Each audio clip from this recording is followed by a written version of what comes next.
a small island near the Caribbean Sea because I just was losing it. Like, I found out the guy that I had been dating had like 2 kids, and I was like tattooing my face. Like, my mental health was abysmal, and so I was like, you know what, I'm gonna go to the sea. That's how all the crazy girls should heal. And I went with my friend, and she was like having little island romances and stuff, but I was like, ew, like, I'm over men, like I don't want to talk to a man. So 3 days before we leave, we're on the beach, and I see this guy, and I'm just like, and I'm a world traveler, so I'm always seeing like good looking men, but I'm really shy. Like, I'm not gonna talk to a man. He has to come to me. But this man, I just saw him and I was like, I need him. I said this verbally, and he was looking at me, I was looking at him, and I was like smiling, and he was smiling back, and I was like, ah. So he goes in the ocean, and I'm like, oh my god, girl, like, we have to follow him. We go in the ocean, and he's just like swimming, and I'm like staring at him, and I'm like, I need him. Like, I need him inside of me. And then this guy who is Colombian but speaks English heard me, and he was like, oh my god, like, you want to be with that guy? And I was like, yes. And he's like, let's get you guys together, like, let's wingman. And so my friend and him were like planning how they're gonna like introduce us, because I'm shy. But he literally like watched us plot on him, and just he walked over and goes, "Cómo estás?" I was like, bien, but I didn't speak good Spanish at the time. David, the wingman guy, was like translating for us, and he was putting in work. Like, he was trying to get us to kiss. And my man David succeeded. We literally were like making out in the ocean and just all over each other. And I was like, I'm gonna take him home. Like, literally, we walked home. That's my friend. We walked home, and literally I stopped and got like razors on the way. Like, I was like, yeah, like, tonight gonna be crazy. There's David, our translator.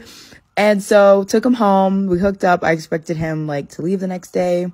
No, he wakes up, starts making homemade arepas, and I'm just like, literally like, who is this man? But it was his birthday, so I did not kick him out. We instead took him to a sea aquarium, and we just like were vibing, having like a fun little romance. He was like, I want to spend the next 3 days together while you're here. I was like, okay, cool. Then it's time for me to leave. He takes me to the airport, and he's like, don't get on that flight. Like, stay with me and live with me on this island. I'm like, you're crazy. I don't even know you. Bye. But while I was in Cartagena, we're still like FaceTiming. I'm practicing my Spanish, and the vibes are just good. Like, he even added me on a group chat with his family, and I was really liking him. Then my best friend, who was doing this whole trip with me, went to Barcelona, and I went back to Medellin alone and went to the dentist. They told me I need to have emergency wisdom teeth surgery. I had such a rough healing process, and he was like, please come to the island. I'll take care of you. And I was like, you know what? Fuck it. I'll do it. So I go back to the island, and I don't even have a dad. So I've really never been taken care of by a man. But this man, I mean, literally spends hours preparing me soups, purees them, ices my face, makes saltwater rinses, cuts out my food for me. My sockets ended up getting infected, so I was in so much pain. He physically carried me to get like pain shots. So I was like, you know what? This is my man. So I stayed on the island with him because I'm jobless. This is all such a jobless activity. He works as a barber and tattoo artist, so he's a pretty free schedule. So we just like go to the beach in the middle of the day.